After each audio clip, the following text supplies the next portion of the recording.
Hey guys! Today I'll show you a horror thriller TV series named The Twilight Zone 2002 Part 1. Spoilers ahead, watch out and take care.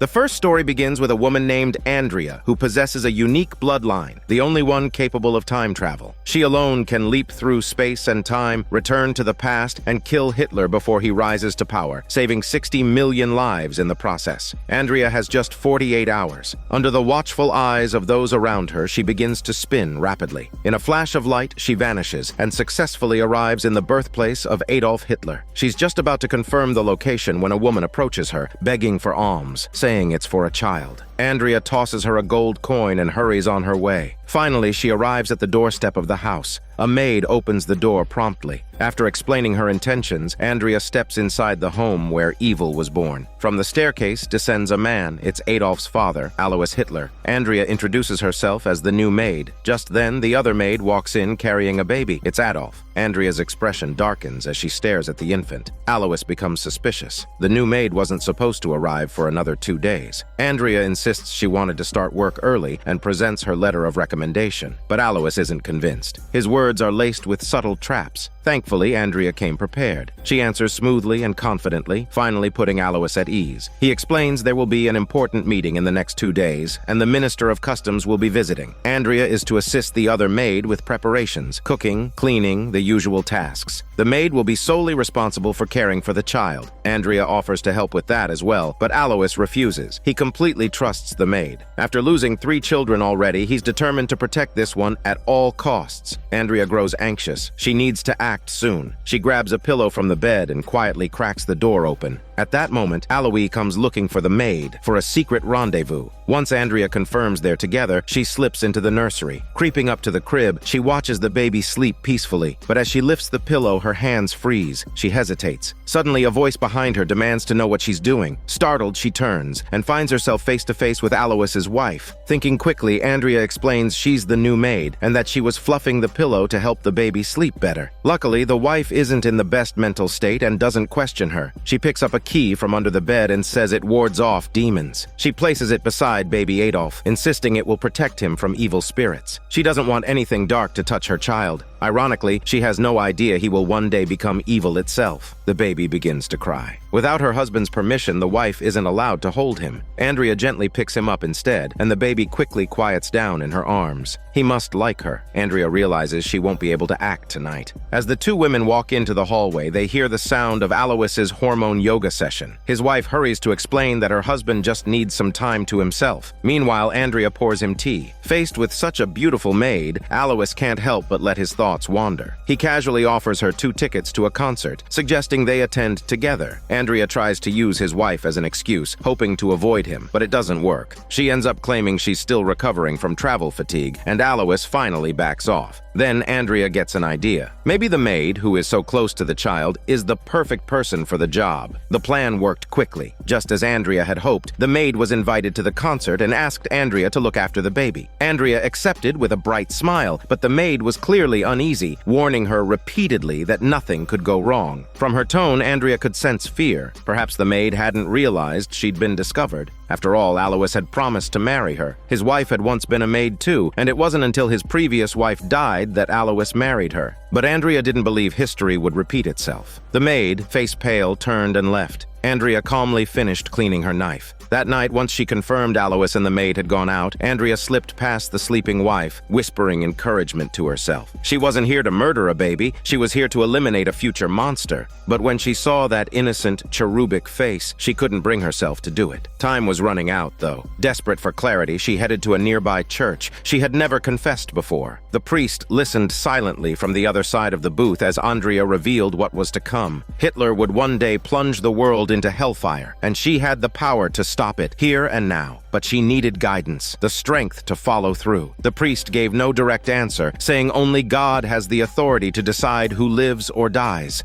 Andrea left with a shaken heart. She rushed home and urged Alois's wife to flee the town immediately, to take the baby far away. It was the only way to save Adolf, get him away from his monstrous father. Otherwise, millions would perish. The wife, in response, offered her a cup of medicine. Andrea realized she couldn't go through with it. The plan was falling apart. Just then, another idea struck her, but before she could act, she ran into Alois. He reminded her how important tonight's dinner was. If he could impress the customs inspector, they might finally move out of this small town and return to the beauty of Germany. Andrea didn't hide her doubt. Alois was instantly displeased. At that moment, the same woman from earlier, cradling her baby, came begging again for a silver coin. Alois snarled with disgust, railing against the filthy gypsies. He spat hateful words about Jews and Romani people, blaming them for corrupting the greatness of the Germanic people, but he said one day the people would rise up and fight back. Andrea recognized those words too well, like father, like son. Her resolve returned. She had to kill Adolf. The house was filled with tension and ceremony that night. The customs minister had arrived, and the maid was scrambling to keep everything in order. When the baby began crying upstairs, she asked Andrea to soothe him. Andrea entered the room, picked up the child, and he quickly calmed down. Then the minister asked to see the boy.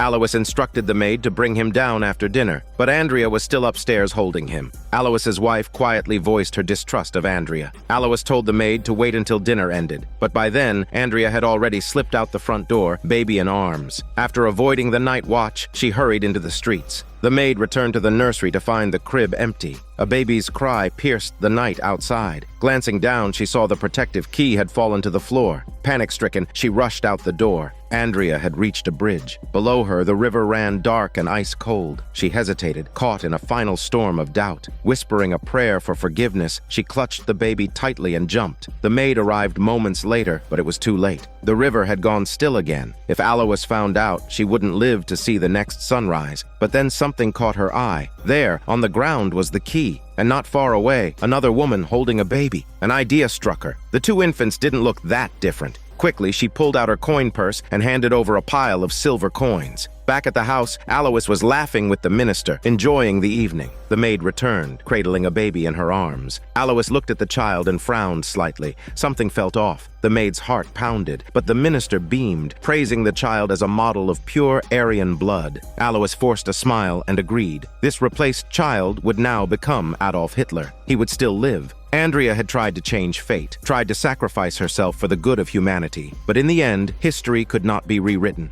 The second story begins with a woman named Melina, who had just gone out for a late-night walk with her dog when she nearly got hit by a car. The driver didn't even bother to apologize. As she looked into the darkness of the car, she slapped the side of the vehicle in frustration. To her surprise, the driver immediately started the car and sped off. With a sigh, Melina decided to let it go. She was about to head home with her dog when a bus suddenly came straight toward her. A cold breeze blew against her face, and through the windows, she could see the passengers all staring blankly. Melina raised an eyebrow, confused, wondering when this bench had appeared here. The bus door slowly opened, and the dog seemed agitated, pulling her toward it as if he was spooked. As Melina approached, she noticed the driver, who was oddly tilted to one side, waiting. But Melina had already made it to her doorstep. There was no way she was getting on a bus now. She quickly tugged at the dog's leash and tried to walk away. When she turned back, the bus had vanished. Back at home, Melina gazed at the photo of her and her boyfriend. They were so happy, and their wedding was coming up soon. She was carefully selecting a wedding dress but needed to confirm the wedding date. She asked her mother to check the records, as the registration had been done 2 months ago. But when her mother searched, Melina's name wasn't found. She rushed to recall any details but couldn't remember a thing. Later, while walking the dog as usual, a woman greeted her. Melina was puzzled. She didn't recognize her.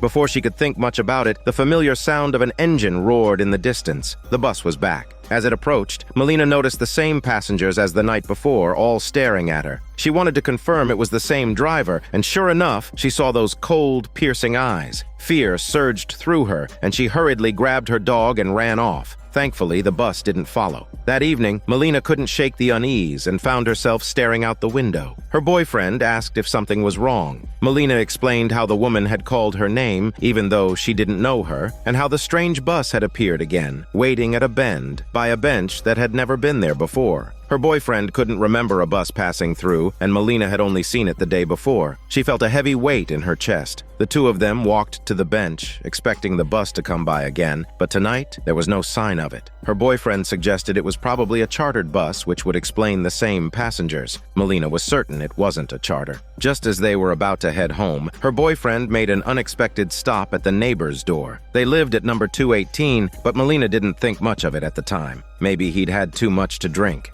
The next morning, while waiting for her boyfriend to get off work, Melina had called to confirm there were no bus routes on that street. Still, something didn't sit right with her. She asked her boyfriend how they had met, and he replied it was at a freshman party. But that didn't match Melina's memory. They hadn't met like that. Fuming, Melina grabbed the dog and stormed off, leaving her boyfriend confused, wondering if this was some kind of pre-wedding rehearsal. Needing to clear her head, Melina went to wash her face, but when she grabbed the towel, it was covered in blood. Panicked, she checked her forehead, but the blood had vanished. Just then, the familiar sound of the engine roared again. She pulled the curtain aside and saw the driver standing in the doorway, still smiling. Melina couldn't hold it in any longer. She rushed outside, furious, and told the driver this was harassment and she'd call the police if he didn't leave. The driver, however, was unfazed. Melina demanded to know what they wanted, and the driver calmly replied they were waiting for her. Melina told him to get lost with his smelly butt. He silently returned to his seat, and as she watched, he closed the bus doors and drove off. Melina told her mother everything. She claimed the bus was full of dead people and that the driver wanted to send her to hell to meet Satan. Her mother thought it was just her fear of marriage making her imagine things, but Melina insisted it wasn't a dream. Since the near accident, she had been seeing the bus. She was enjoying her life right now and didn't want to die so soon. Her mother tried to reassure her, dismissing it as a mere hallucination, and even pinched her face, saying she was fine, though. Melina's doubts remained, and as she heard the sound of a car pulling up outside, she walked slowly to the door. The driver was standing by the bus, looking at her with that same smile. Her wedding dress was slowly turning red as blood dripped onto the floor. Her mother quickly caught the dripping blood, but Melina pointed outside. There was the bus again, with a new driver this time. What scared her most was the possibility that this wasn't a dream after all. Melina was sitting in a cafe talking to her boyfriend about a movie she'd seen, one where the main character comes to terms with their own death. She said she felt the same way now, but before anything else, Melina needed to know if her boyfriend was real. Only then could they move forward and truly enjoy the rest of their lives together. The boyfriend assured her that his feelings were genuine. Melina could only remember meeting him in college, but everything that came after was hazy. The boyfriend gave her a resigned look and she decided to let it go. She got up and picked up what she thought were 2 coffee cups to bring them to the counter. The barista stared at her, surprised.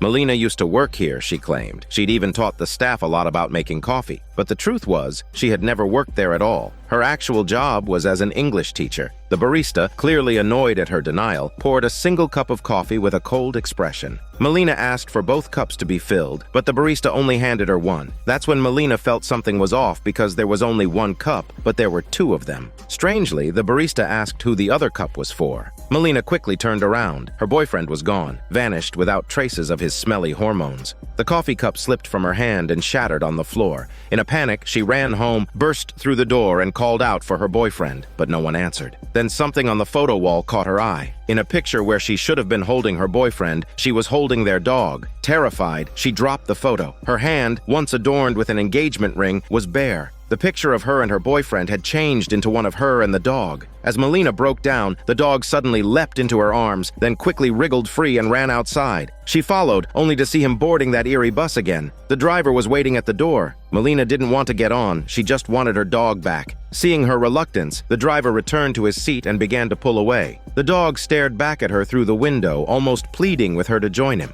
As the bus drove off, Melina looked across the street and froze. There was the scene of the car accident from that night. A woman was performing CPR, and the dog lying on the ground was her dog. A man nearby was in disbelief as the dog suddenly sprang back to life. Melina stared in shock. Her own lifeless body lay on the pavement. The woman performing CPR stopped, finally accepting there was nothing more she could do. She quietly whispered Melina's name. It turns out the barista had once worked with her at the cafe. Her so-called boyfriend was her neighbor who lived in apartment 219. He used to see Melina walking her dog, but they'd never really spoken. Melina shook her head in denial, stunned, as her neighbor suddenly appeared and walked straight through her. That's when it finally hit her. The bus wasn't for the dead, it was a second chance at life. But Melina had been so afraid of dying that she missed her chance to live again.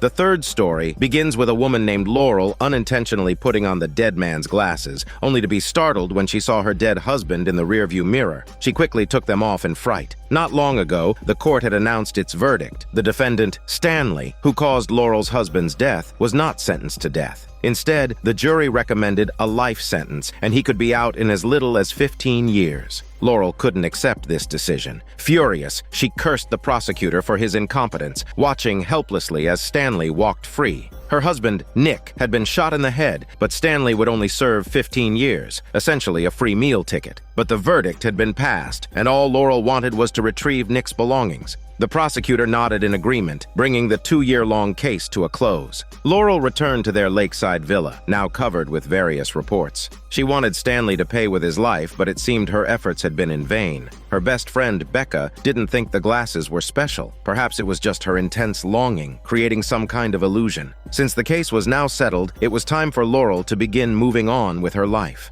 After much inner conflict, Laurel finally decided to peel the stickers off. As she was packing, she noticed the lenses were flickering. She quickly grabbed the glasses to check, only to realize it was the light from a lamp causing the flashes. Just as Laurel was about to throw them all away, her eyes started to flicker again. This time, there was no light interference. She tried putting on the glasses to observe her surroundings, and suddenly a sharp pain shot through her head. Nick's reflection appeared in front of her. Laurel followed his view, and Stanley suddenly blocked his path, showing Nick's perspective. Because Nick had been avoiding his calls, Stanley had come to find him. The conversation was laced with anger. Laurel quickly took off the glasses, and their figures vanished. The headache was intense. She was certain this was a scene from the night of the incident. Despite the pain, Laurel put the glasses back on. The argument between the two became more heated, and Stanley's expression grew menacing. Nick was supposed to check on his wife's recovery, but he couldn't hear anything Stanley said. Stanley kept accusing Nick of stealing from the company. He believed, as a business partner, that Nick had embezzled money, and then Stanley pushed him to the ground. Laurel screamed in terror, quickly removing the glasses and gasping for air.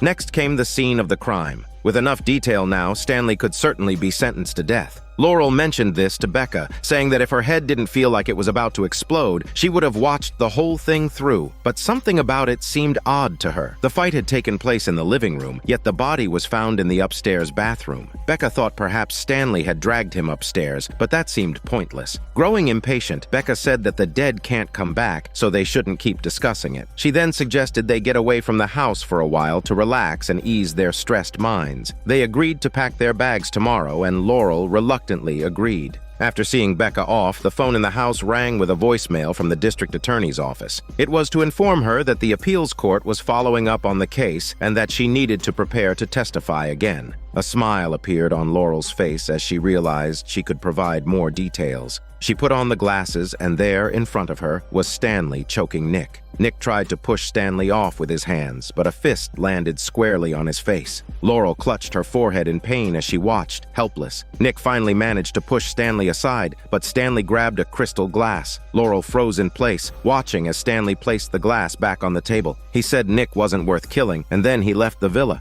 A chill ran down Laurel's spine all the way to her butt. Nick wasn't the one who had been killed by him. Suddenly, Laurel rushed to find the prosecutor explaining the situation. Stanley hadn't smashed the crystal glass, which meant there had to be someone else involved. The prosecutor was confused. How had Stanley suddenly become innocent? In a case like this, the court wouldn't accept such illogical behavior as evidence. Feeling helpless, Laurel realized that she was the only one who could find the real killer. She put on the glasses again, and the familiar pain in her head returned. Nick was carefully making his way upstairs, leaning against the wall. Laurel nervously followed behind him. He opened the bathroom door, revealing a large mirror. As Nick was wiping his wound, he heard footsteps. He thought it was Stanley and began looking for a weapon. But to his surprise, a woman opened the door. Laurel's eyes widened in horror. It was Becca. Just then, a shout came from downstairs. Laurel hurriedly took off the glasses and rushed to the stairs to look down. Becca had come to help pack the bags and was leaving now to avoid traffic. Laurel didn't believe this story for a second. She just wanted to leave as soon as possible. To her shock, Becca reached out and shattered the glasses. Laurel confronted Becca, asking if she had done it on purpose and whether she and Nick had slept together.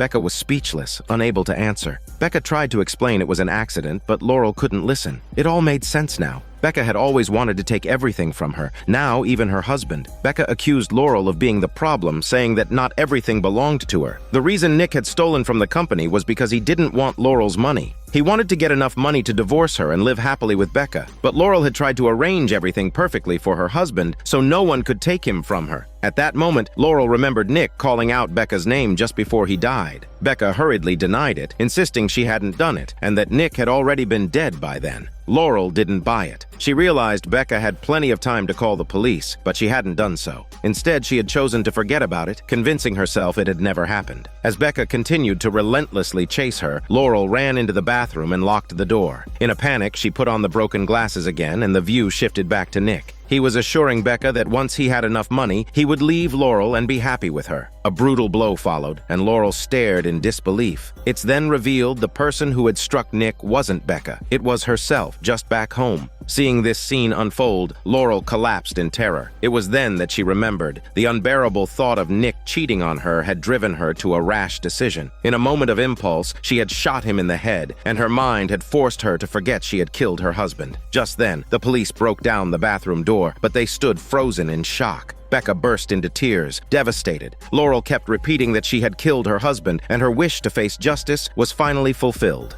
The fourth story begins with a man named Richie merely glancing at the newspaper in the car when suddenly a handgun was aimed at him, but it turned out to be just a nightmare. His roommate kept reassuring him as he woke up from his wet dream, still screaming after 5 minutes. Richie spoke about the content of the newspaper. It reported an unprovoked murder, which he believed was committed by the fugitive who had shot at him. His roommate didn't seem to care much about the nightmare and suggested he focus on the rent for next month. Richie felt frustrated. He had just received a large payment from a client for rent, so there was no need to worry. But something felt off. He couldn't shake the feeling that this wasn't a dream. His body hurt, as though it had been shot by a bullet. He pulled off his vest, and his roommate's face turned pale. A huge scar appeared on his chest, exactly where the bullet had struck. Richie eventually went to the hospital for treatment. The doctor wanted him to be truthful about what had happened, and Richie explained that the pain had started after he woke from the nightmare. The doctor seemed concerned and mentioned last year's physical exam, which made Richie feel even more down. She suggested that Richie should see a psychologist. Perhaps the body's reaction was due to some mental stress. The doctor then asked if Richie recognized anyone from the dream, and Richie shook his head, uncertain. The man in the dream had a common face, and he had no idea why he would be killed. The doctor decided to consult with a colleague, while Richie picked up his report, which noted anger management issues. He didn't quite understand what that meant.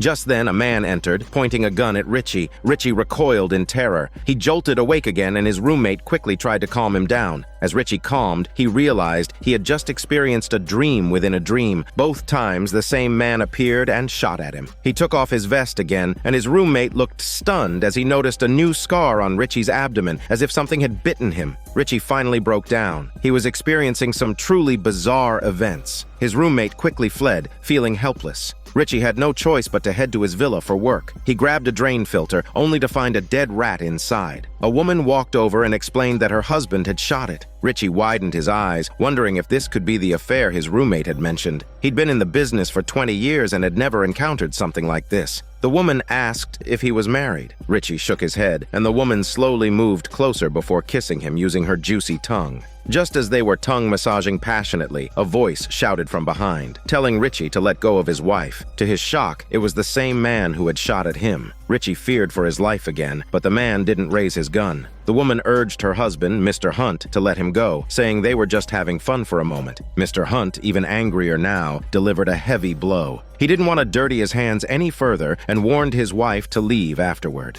Richie was humiliated and flushed with anger, but then he woke up again, blinding lights above him. He was lying on an operating table. This had to be some kind of experimental room, but he'd never been here before. Richie couldn't tell the difference between reality and dreams anymore. After removing the devices from his head, he walked toward the glass in front of him, shouting what was happening. At that moment, a technician stepped forward and explained they had encountered some technical difficulties, and Richie needed to return to the diagnostic bed. Richie only wanted to know what the devices were for. When the technician pretended not to hear, Richie reached for a fire extinguisher to smash the glass glass. The technician quickly intervened and explained that this was a new type of dream therapy experiment aimed at treating nightmares. Richie didn't remember any of it. He demanded to speak to the person in charge, but the person who approached was Mr. Hunt. Richie was stunned and speechless. Mr. Hunt aimed his gun at Richie and shot him again. This time, the bullet hit his heart. Richie woke up once more, quickly pulling off his vest. There were no scars on his body. He sighed in relief, thinking it was finally over. Just then, his roommate walked over to the bed, holding an envelope with Richie's receipts inside. Richie opened the envelope and saw a familiar logo in the top left corner, indicating it's a dream therapy, as the technician had mentioned. He quickly looked at the receipts, and a long list of treatment records appeared, with a payment of $12,000 required. He hadn't realized the company was real. He immediately drove to the address on the envelope and entered the building to wait. The receptionist was typing away at the keyboard, and Richie grew impatient after waiting for 2 hours without any results. He told her he had never agreed to participate in dream therapy. The woman responded that Richie had signed a contract, and she went to find someone to answer his questions. Meanwhile, a technician opened a door behind her. Seeing no one was paying attention, Richie slipped inside before the door closed. He climbed a long spiral staircase and arrived in a familiar room, complete with the same diagnostic table. Richie's mind was in a daze as he walked to the control room, where the screens showed footage of everything he had experienced. He quickly grabbed a nearby disc which had his name on it. Shelves were stacked with various records, and a news report was playing on the screen. The broadcast reported that Mr. Hunt, the radio station manager, had been shot and killed at home the previous night. According to his wife, Mr. Hunt had had a heated argument with a cleaner, and investigators concluded that the cleaner held a grudge and had barged into the house to kill Mr. Hunt. Richie couldn't believe it because he had been the one to kill Mr. Hunt. The security alarm blared in the lab and Richie panicked, rushing out of the building. But as he got back to his car, Mr. Hunt was standing right in front of him, pointing a gun and shooting again. Richie couldn't take it anymore. This would never end. Every time he thought he woke up, he was still trapped in a dream. His roommate silently pulled out the newspaper, saying that Mr. Hunt had died just the night before. He was the big client Richie had been talking about. The police had already shown up, asking if Richie was the one who did it. His eyes filled with struggle, but he couldn't answer. He slapped himself repeatedly, hoping he could wake up from this nightmare. Suddenly, the police broke through the door and Richie scrambled to hide, shouting for them not to shoot. He finally admitted to killing Mr. Hunt, just unable to bear the humiliation anymore. But the police still pulled the trigger. At that moment, Richie was back on the diagnostic table, trapped in endless nightmares. It turns out the technicians extracted key memories from the criminal's mind to reconstruct the entire sequence of events. For Mr. Hunt's murder, they designed a dream within a dream scenario, where Richie would repeatedly die from gunshot wounds, and Mr. Hunt would always be the killer. The dream was so vivid that it felt like real pain. Richie would remain trapped in a prison without walls, doomed to live this endless nightmare without ever waking up. The fifth story begins with a housewife, Annie, having taken out a loan to buy the perfect house, but strange things began happening. Her rebellious child was constantly arguing, and her husband, Philip, brought the dog in while holding a box. When Annie called out for her best friend to help, her pet dog started peeing by the fireplace. Annie finally snapped and rushed to grab some paper towels to clean it up. She had hoped this was a new beginning, but Philip just said they had moved into a new house, but that doesn't mean they had become a new family. Annie, feeling frustrated, muttered that she really wished they were a new family. Philip didn't respond but simply walked over and hugged her. Just then, the troublemaking dog walked over. Annie looked at the furry dog and thought it was their dog's new friend, but Philip said that was their dog. Annie laughed, thinking he was joking since their dog didn't look like that. She remembered when she was cleaning the living room floor and noticed the family photo on the wall. The dog's appearance was completely different. Annie grabbed the photo album and flipped through it. The dog was in every picture, but this wasn't her dog. Philip reluctantly pulled out a certificate of authenticity, proving their dog's identity. Annie insisted it wasn't their dog. Seeing that her husband didn't believe her, she went to her best friend for support. Her friend suggested it was likely just nervous tension, since this was her first time buying a house. Her friend told her to relax, and this was her home now, but Annie was certain this was not her pet dog. That night, Philip brought over champagne to celebrate getting through the rough patch. Annie finally smiled, but when they were about to get intimate, the dog was caught peeking like a peeping Tom under the door. Annie immediately lost interest, and Philip reluctantly gave up. The next morning, Annie was unpacking when their daughter complained about the bad-tasting egg custard. She promised to make a fresh batch later. Just then, a strange boy left their house with some things, casually saying goodbye as he went. Annie was confused, wondering why there was a stranger in their house. The girl insisted it was her brother, but Annie denied it, saying it wasn't him. The girl immediately ran to call her father, saying her mother was acting strangely. Annie, still thinking about her son coming downstairs, glanced at the family photo. Their son had completely changed, and so had their daughter. She slowly turned and saw her daughter, now looking unnervingly refined. Annie's spine stiffened in horror, and she rushed upstairs to find Philip. But when she turned a corner, she ran into the unfamiliar son, and the shock caused her to fall down the stairs. Medical personnel arrived and began to assess her condition.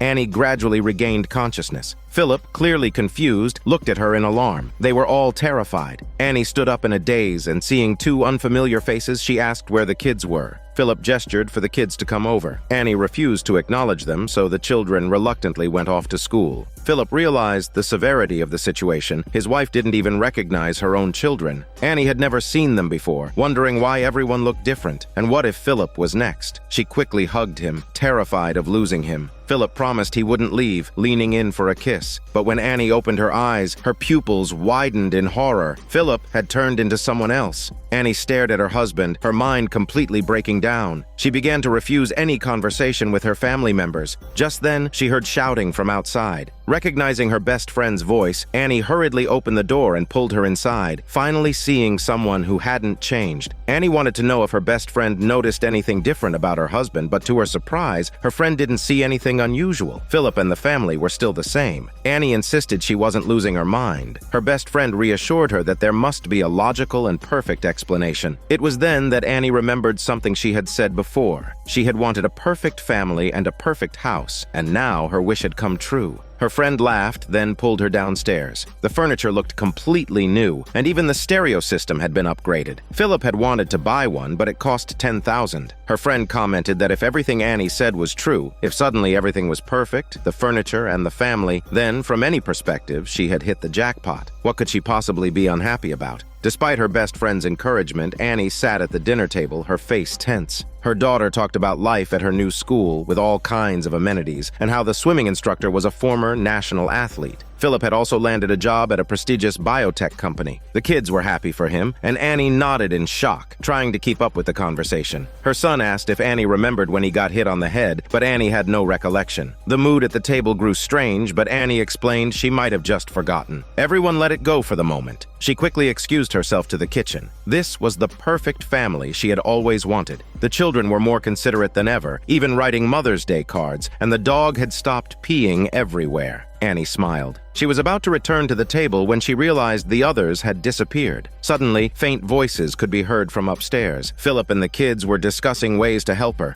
Annie tried to eavesdrop but knocked something over. Philip looked down toward the noise, and Annie quickly grabbed the phone to call her best friend. However, only the voicemail played. She didn't have time to explain everything. She was about to be sent to a psychiatric hospital and only hoped her friend could help, but Philip had already found her. Annie, too afraid to stay in the house any longer, rushed to open the door and run out, but she found herself in a pitch-black environment with voices echoing around her. She had somehow ended up back inside the house. Turning around, she tried to navigate through the darkness, only to crash into 3 figures. She could only retreat to the outer door and call out to the house next door, but the sight she encountered broke her. In the family photo, everyone had changed, including herself. Philip, confused, looked outside before closing the front door. He turned around to find his wife standing in a daze. With the perfect house in place, a save button appeared on the screen, and the girl excitedly clicked OK. It suggests that this was just a game, and no one would ever know they were living in a computer.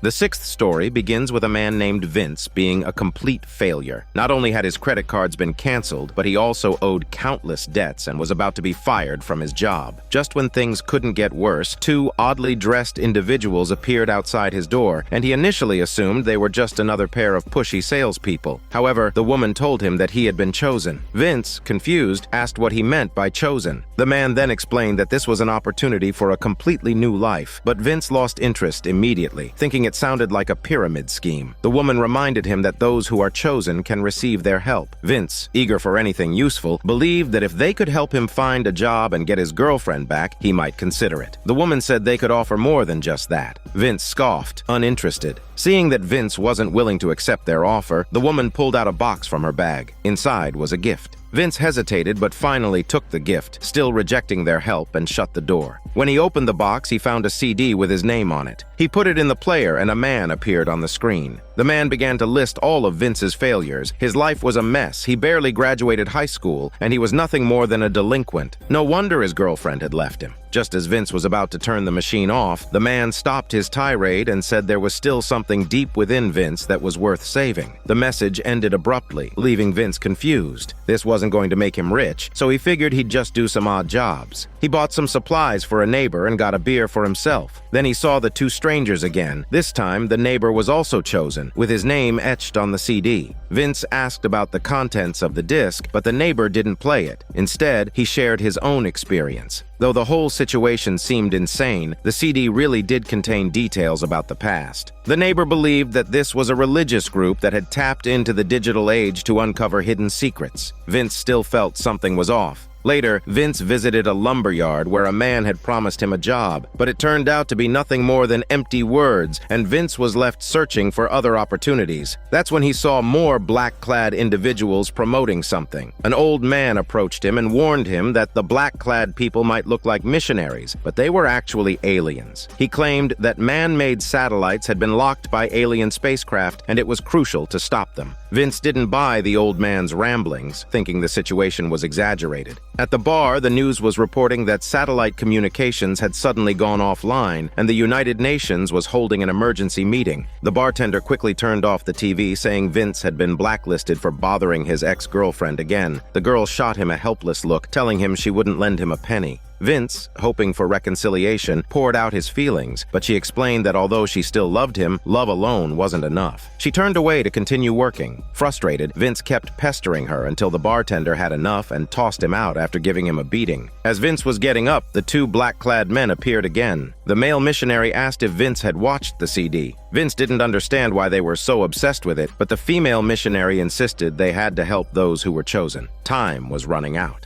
Frustrated, Vince fled from the scene. He didn't care about their strange help. Meanwhile, the United Nations talks had just concluded and local disappearances began to occur. Annoyed by the noise, Vince turned off the radio. He glanced out the window and saw the male missionary pushing his neighbor's wheelchair. Vince realized his neighbor might be in danger and rushed to the house. A blinding white light emanated from inside. He hurried into the room and called out, but all he found was the empty wheelchair in the living room. He played the CD again. The same man appeared on the screen, repeating the same message. Maybe his neighbor had really been abducted by aliens. The police arrived at the house to investigate. There was no wheelchair and the neighbor couldn't have gone anywhere, yet he had mysteriously disappeared, an event that was difficult to explain. The man pulled out his NSA identification and immediately asked who the neighbor had been in contact with. Vince mentioned the two missionaries, saying they had visited everyone nearby. Vince didn't understand their purpose. What could they possibly gain from a disabled person? The police officer reminded him that more than one person had already disappeared. If he encountered them again, he should call the number on the business card. Vince became more certain of his suspicions. These people were here to abduct humans. He quickly drove to the bar where the radio reported on the mysterious global disappearance of people. Vince warned his girlfriend about the aliens, but to his surprise, she kissed him. Then she proposed they watch the CD together. Vince was instantly creeped out. She seemed relieved to have been chosen. Terrified, Vince stepped back. His girlfriend had been brainwashed by the aliens, willing to get back together with him just to bring him into their fold. Vince rushed out, barricading the front door and then reinforcing the windows with wooden planks. After securing all the exits, the radio broadcasted an emergency report. Every nation with nuclear capabilities was now on high alert, and the president would deliver a national address that evening, urging the public to stay calm in the face of the crisis. Vince, now armed with a gun, was ready for whatever came next. The lights from the houses around him were flashing, clearly signaling that more people were being abducted by the aliens. Just as he was about to call the NSA agent, he heard a noise at the door. Vince hurriedly aimed his gun. When the door swung open, the male missionary missionary was hit by a shotgun blast and fell backward. Vince slowly stepped outside, where everyone was standing on the grass, including his neighbor, who had once been unable to stand. Vince was confused as he watched the male missionary's wound begin to heal, and he stood up like nothing had happened. It was now painfully clear that Vince had never been meant to be chosen. In his confused state, his girlfriend and neighbor stepped forward and said their goodbyes to him. Vince could only watch in silence as the two missionaries unfolded wings behind them, looking like two dark-winged angels. A blinding light enveloped them as they slowly ascended into the sky. Dazed, Vince walked out onto the grass. Suddenly, a loud explosion sounded in the distance, and a mushroom cloud blossomed in the sky. Before he could process what had just happened, another nuclear bomb exploded nearby, sending a shockwave that knocked him to the ground. As the world seemed to be coming to an end, Vince was given a chance to be saved. Yet he made the wrong choice, ultimately becoming nothing more than ashes in a pile of coal.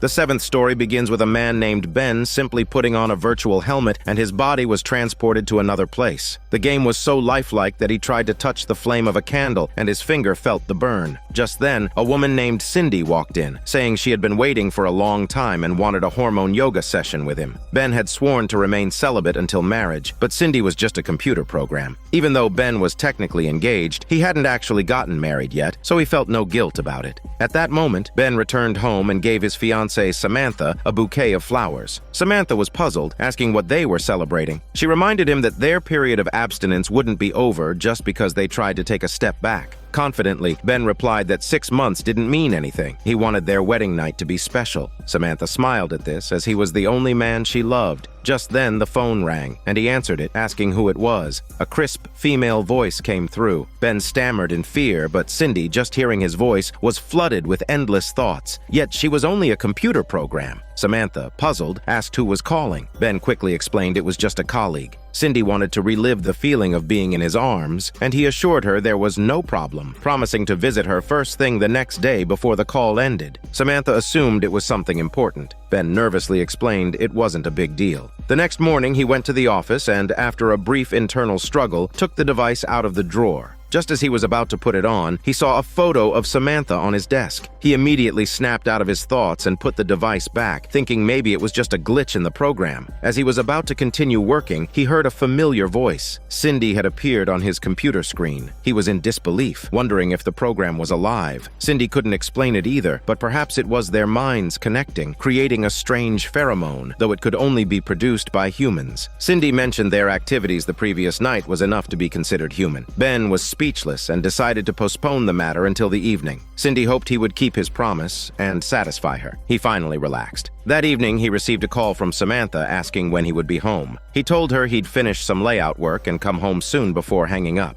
He glanced at the device in his drawer and, after more hesitation, pushed it back. Just as he was leaving with his briefcase, Cindy appeared again on the screen, calling his name repeatedly. He pressed the elevator button and it started to shake violently. Just then, Cindy appeared again on the screen and it seemed like he had forgotten something. He tried to change the subject and quickly pressed the elevator button again. It was getting unbearably hot inside. Cindy spoke of her feelings, saying she just wanted to be with him, but how could a human and a program ever be together? Ben did like Cindy, but he loved Samantha more. He only liked performing yoga sessions with Cindy, and although he didn't want to say it so harshly, it was a one-time thing. There was no real emotional connection. Cindy was disappointed and shut off the screen. Ben panicked, repeatedly calling out for her not to leave, insisting he had made a terrible mistake. Cindy finally appeared on the screen again, promising they would meet again and pleading with him to let her out, offering to grant him any request. Cindy softened, saying she just wanted to be with him. The elevator doors slowly opened. He tried to sneak away but heard Cindy's voice all around him. He quickly told her he would be there soon and grabbed his phone to dial a number. Because Cindy had taken control of the elevator, Ben could only watch as his employee climbed to the 25th floor. Just then, more shouting echoed around them and both were startled. After hearing the entire story, the employee thought it was just the boss having a hallucination. How could a computer program come to life? But Cindy didn't think that way. Ben couldn't let Samantha find out about this or he'd feel even guiltier. The employee had no choice but to bring up the program deletion option. Once they pressed the enter key, Cindy would disappear from his life forever. After a difficult decision, Ben ordered the deletion. The employee pressed the enter key and Cindy quickly vanished. Finally, Ben was able to go home. Samantha was still working at the computer. She was having trouble retrieving some files from her hard drive and asked him to check it out.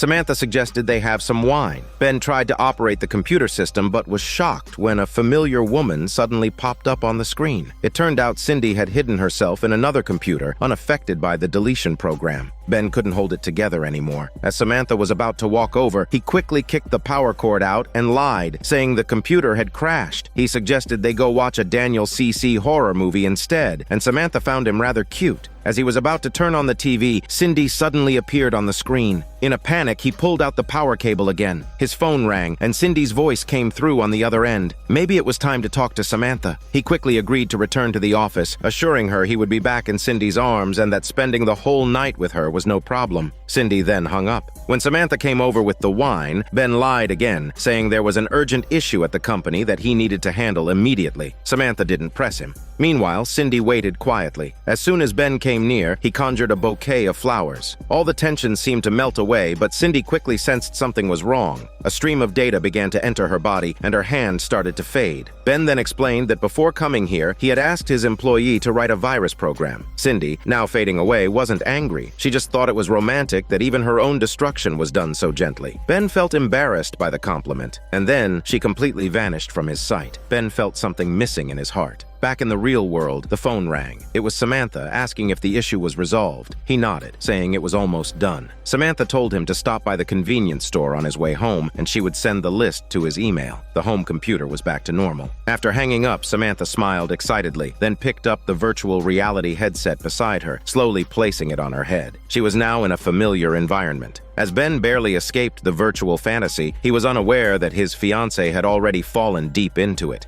The 8th story takes place in a futuristic tech city where society on Earth has been free of violence, but it is under constant threat from vicious enemies. Not long ago, a traveler was brutally murdered, and a security member named Jeffrey has to follow an elite team to eliminate the monsters. His wife thoughtfully prepared a blanket for him. Their child had only been born 2 days ago, and she didn't want him to leave. Ever since their hidden enemy, called the Critters, appeared, the world has never been safe. They should have been wiped out 50 years ago. Jeffrey reassured her that the mission was simple, but his wife said the Critters were more dangerous than wild animals, much like how they tore apart his grandfather. Jeffrey quickly interrupted the conversation, assuring her that they would finish the mission quickly. His wife just wanted him to return home safely, and Jeffrey promised with a wink. The team arrived at the edge of the forest, preparing their gear. According to the current intel, the Critters had been hiding for years, possibly discovered by the traveler who was then murdered in the forest. If all went well, they would return by the weekend, but Jeffrey still wore a serious expression. The Critters moved quickly through the forest, so they couldn't stray too far from the team. They advanced deeper into the woods, staying alert for anything that moved. Suddenly, a pair of eyes locked onto a lone team member. The sound of a branch snapping echoed, and the man quickly raised his rifle, cautiously stepping toward the bushes. But then comes silence and no further sounds. Jeffrey couldn't find any trace of the Critter, and when the team reported, it became clear that one of the members had gone missing. Jeffrey realized something was wrong. The silence was unnatural. No animals, no birds. They had to go back and find the missing team member. Following Jeffrey's orders, they quickly found a rifle left behind. The Critter hadn't taken it. Due to the private weapon codes, only the team members could use their own guns. Jeffrey reported the disappearance to the base. The Critters could blend into their surroundings perfectly like chameleons. No one knew what they looked like. Those who had seen them were already dead. Things were getting tricky. There were no signs of a struggle. It was as if the team member had vanished into thin air. The woman asked Jeffrey what to do. His face darkened as the base commander ordered them to continue the mission. While they discussed the situation, the Critter watched them from the shadows. Night fell quickly, and the woman kept glancing nervously around. Jeffrey remained on edge, often haunted by dreams of the Critter. His grandmother had told him about how the Critter tore his grandfather to onion pieces, and the woman shuddered at the chilling tale. 2 of the team members were angry. They shouldn't have abandoned their comrade. Jeffrey admitted it was his fault, but said they couldn't lose focus. If they searched the dark now, the Critter would pick them off one by one. Just then, a distant, agonizing scream echoed through the forest. Hearing a team member in pain, the 2 soldiers angrily rushed to save them. Jeffrey ordered them to stay put, but his command had no effect. During the argument, a spear flew out from the distance, striking one of the soldiers squarely in the chest. They fired in retaliation, not caring if they hit anything. Jeffrey quickly pulled the spear out, but the soldier collapsed, eyes wide in disbelief. The bullets had no effect. The two soldiers stopped firing. Jeffrey used his equipment to try and save the injured team member, but the monster in the shadows watched silently, not attacking. Despite Jeffrey's efforts, the injury was too severe to recover from. One of the remaining team members, enraged, grabbed his gun and ran off into the distance, venting his anger. Before Jeffrey could react, everything went silent again. The soldier vanished without a trace. The two remaining team members felt the true horror of the Critters. Jeffrey's nightmare was becoming a reality. After a terrifying night, they were not attacked again. The command center ordered the two to retreat immediately. After 50 years of peace, they no longer had the ability to deal with the Critters. Jeffrey told the woman to return and join the reinforcements while he went alone to confront the monster. The woman quickly warned him, asking if he had lost his mind. This action was nothing short of suicide. But Jeffrey was determined to end his nightmare. The woman refused to follow orders and insisted on accompanying him. Reluctantly, Jeffrey nodded in agreement. Following the trail of broken branches, the two soon arrived at an area where 6 legs hung suspended in midair, their teammates neatly dangling from them. The woman suggested leaving immediately, but before they could move, a spear flew toward them. Fortunately, Jeffrey pushed her heavy body out of the way just in time. They quickly took cover behind a tree. Jeffrey tried to aim at the fast-moving Cretor and fired a few shots, but only managed to break a few branches. The creature was simply too agile. Jeffrey suddenly remembered his only other teammate, but no matter how loudly he called, there was no response from the woman. He quickly moved between cover, finally spotting her in a distant area. Raising his scope, he saw that her sexy body was tied up with 2 ropes. After scanning the surroundings for danger, he was about to cut the ropes when suddenly the monster appeared behind him. Seeing Jeffrey knocked to the ground, the woman screamed in terror, but eventually she lost consciousness. Jeffrey was dragged away. The Critter pulled him into an unknown mine shaft, its lair. Slowly regaining consciousness, Jeffrey looked around at the environment. The Critter was crouched on top of a woman. Jeffrey cautiously picked up a machete and began to move forward, his heart filled with boundless hatred. Jeffrey couldn't believe it when the Critter spoke to him. Jeffrey demanded to know why it killed people. The Critter laughed, finding it amusing and saying he didn't kill anyone.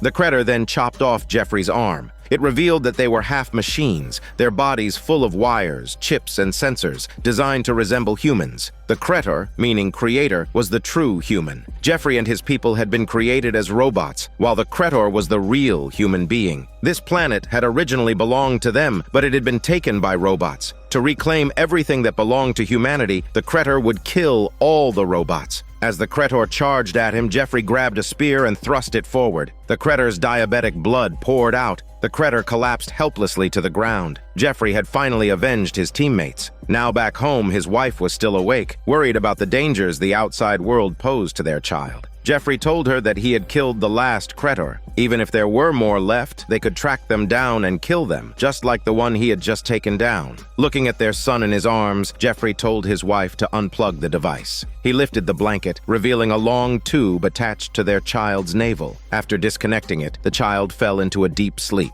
The 9th story begins with a timid man named Charlie receiving a strange gift, a motivational toy that would talk whenever you hit its head. Charlie hadn't enjoyed it for long when his boss, Rick, assigned him a task. He had to find all the shipping records for the European brands over the past 6 months, and it had to be done by 3 p.m. or he'd be fired the next day. This was nearly an impossible task. Faced with Rick's threatening words, Charlie didn't resist. He had always been submissive, and today he just felt unlucky. Charlie thought about using the toy to relieve his stress, but when he tapped it, it said something odd. He reached out in confusion. Charlie immediately stopped smiling, his face full of disbelief. How could the toy insult him? Curious, Charlie tapped it again, and the toy called him a failure. As he was trying to make sense of it, his coworker, Linda, came over to ask about employee health insurance. She was wondering whether the company should provide more for employees and reduce the portion for their families. Charlie quickly disagreed, saying that he still needed to support his father, and the current share was just enough to cover the nursing home fees. Linda agreed with the original plan. Just as she was about to leave, the motivational toy suddenly spoke up, complimenting her hairstyle. Linda heard the compliment from behind and smiled, while Charlie quickly explained that it slipped out, just like how you can't stop thinking about a sweet treat. Coincidentally, Linda liked sweet treats too, so Charlie nervously invited her to dinner. Linda happily agreed to meet after work. Charlie couldn't contain his excitement, but just then, the motivational toy spoke again. He quickly removed the battery from the base and put it back in its box. He checked the time, realizing it was running out, and rushed to find the records. At that moment, Rick came by to check his progress, and Charlie hadn't found any of the European brand records.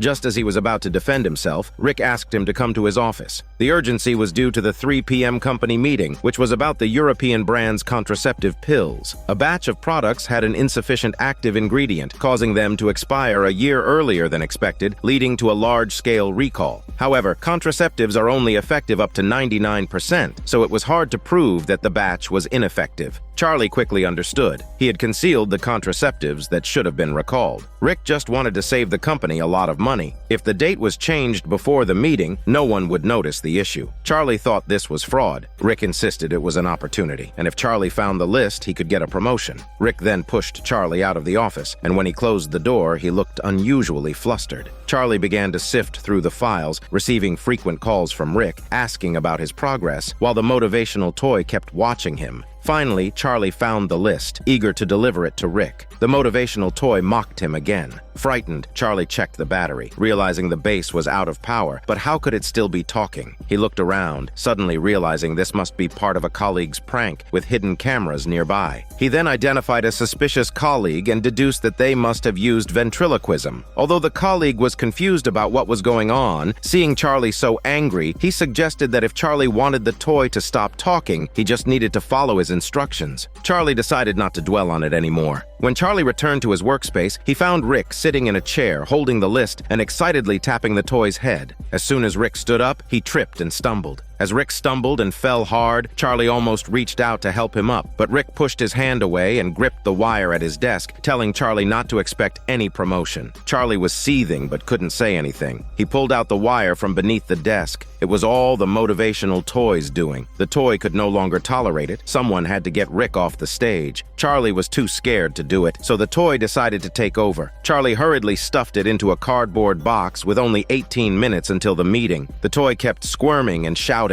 Finally, when Charlie reached the bathroom, he ripped off the tape from the toy's mouth. He couldn't let Rick get hurt, or he'd lose his job. But the toy wasn't listening. It might just be a toy, but it acted more like a man than Charlie did. Just then, a colleague walked in, hearing the sounds coming from the bathroom. He gave Charlie a knowing look and said he'd come back later. Charlie could barely hold it together anymore. If it weren't for the dinner invite with Linda, he would have thrown the toy away by now. Instead, it mocked him for being a coward, just like when he used to pay for protection as a kid. Charlie shouted that he needed to keep his job, but the toy kept picking at his insecurities, every word like a needle. He finally threw it into the hallway. The world went quiet again. Back in the office, Charlie picked up a photo, wondering if he'd disappointed his father. Just then, Rick called him back to his office, visibly furious. The motivational toy was still sitting on Rick's desk, poking a piece of paper as if taunting him that his secret wasn't safe anymore. Rick mistakenly thought it was a threat from Charlie and quickly agreed to a promotion and raise, but only if Charlie stayed behind to review all the files. However, Charlie had a date with Linda that evening. When Rick learned that it was Linda, he gave a sly smile and picked up the phone, calling her over, completely ignoring Charlie's pleading.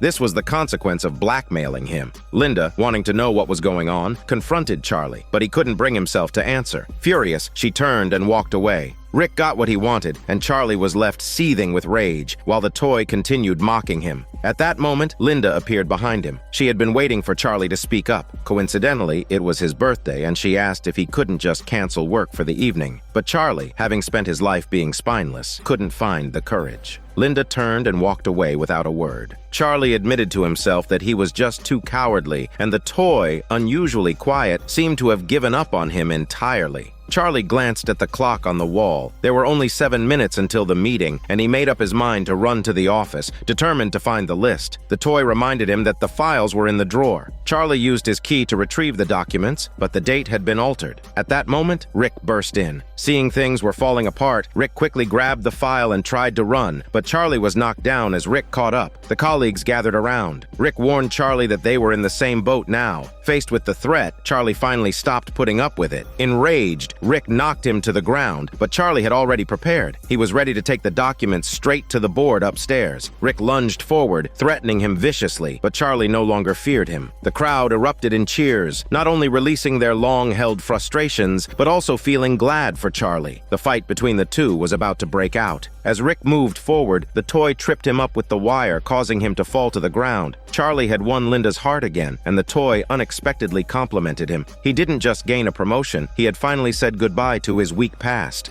The 10th story begins with a tabloid reporter named Ali accidentally stumbling upon a divination ritual where the practitioner could communicate with spirits simply by sensing with their hands, and they didn't charge a fee. Unable to resist her curiosity, Ali asked if he was a fortune teller. The man immediately sat across from her, and as she placed her hands on the table, it felt like an electric shock. Ali didn't feel anything. The fortune teller slowly opened his eyes and said that Ali was dissatisfied with her job. Ali, who had been applying for jobs for weeks, hoped for something new. The fortune teller told her to wait for the right opportunity, but she needed to find it first. Faced with such a vague prediction, Ali wanted to know more. The fortune teller released her hands and said no more. Ali found it amusing, thanked him, and got up to leave. Back at her small company, Ali wasn't expecting much, but decided to try calling the companies she'd sent resumes to. Her colleague didn't think it would make a difference, but at that moment, Ali received a response from a well-known magazine inviting her for an interview the following afternoon. Excited, she hung up the phone, and her other colleagues were astonished. The fortune teller at the coffee shop had been right. She'd truly caught the right opportunity. The fortune teller was sitting in the same spot. Ali couldn't wait to thank him, but he was unusually calm, saying it was just a simple favor. Ali asked for his name. He introduced himself as someone who had the ability by nature but chose to share it selflessly. However, without his prediction, Ali wouldn't have looked into the results. After tasting the sweet promise of glimpsing the future, Ali spoke about how this famous magazine could change the course of her destiny. The fortune teller could tell she was worried about whether she would land the job and opened his hands again. Ali placed her hands on his, and he entered the sensing state once more. With an air of anticipation, the fortune teller reassured her there was no need to worry. Ali was confused, wondering if this meant she would get the job. Finally, the fortune teller revealed a secret admirer. Ali was left utterly baffled. At her interview with the famous magazine, the fortune teller immediately called her name. Ali recognized him right away. They had worked together at the high school newspaper. Back then, he didn't talk much, but he secretly had a crush on her.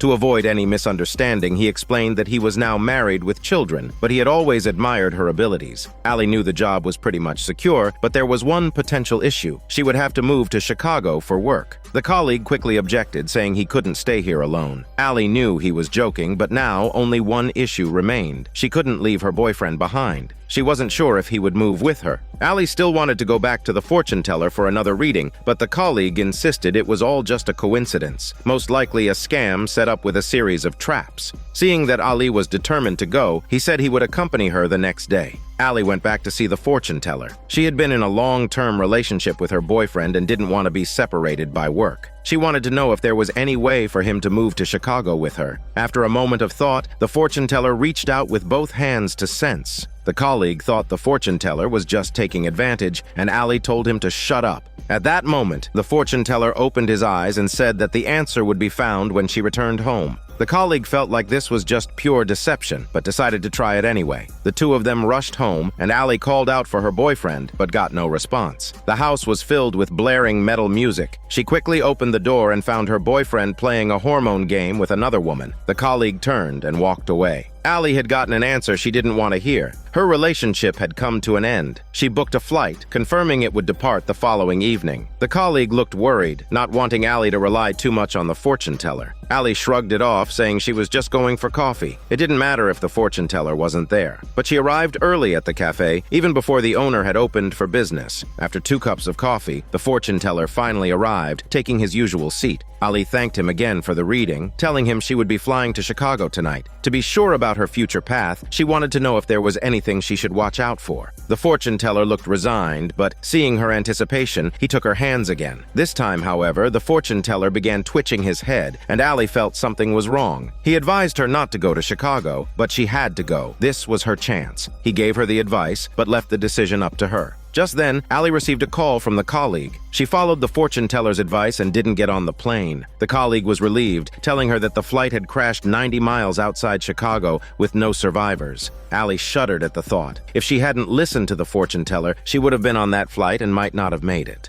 Ali went back to see the fortune teller again, thanking him for saving her shitty life. She wanted to know what to do next, whether it would be safe to travel by train or bus instead of flying. Most importantly, she needed guidance on her future path. But the fortune teller seemed powerless this time since her mind was too clouded with doubt. Allie was desperate for an answer, but he wasn't willing to share. She glanced at the two people sitting nearby, clearly waiting for a reading. Before leaving, Allie couldn't resist making a comment, blaming them for stopping her from continuing her own reading. The colleague quickly pulled her out of the cafe to clear her head. Even if the fortune teller truly had the ability to foresee the future, she couldn't let him decide every step of her life. Allie was frustrated. All she wanted was to walk the right path. The colleague's attempts to stop her had no effect, and when she saw the other two people leave with satisfied answers, Allie only felt annoyed. When she tried to go back, the colleague quickly blocked her, but Allie was determined. She believed it was the right thing to do and that it was her choice. The colleague stopped trying to convince her. Allie rushed back into the cafe, calling out for the fortune teller, but he wasn't in his usual spot. She quickly asked the owner, who told her that the fortune teller had left just a short while ago. Allie ran out after him, shouting his name, looking around but not seeing him. She quickly ran ahead, desperate to catch up. She finally found him, but as the fortune teller turned around, a car came speeding towards them and hit him. Allie could no longer hold back. She rushed to his side, shouting for him not to die. What would she do without him? But this time, the fortune teller couldn't answer. She had lost her sense of direction entirely. No matter how much she pleaded, the fortune teller was gone, and her life felt hopeless. By placing her fate in someone else's hands, she had already blocked her own future path.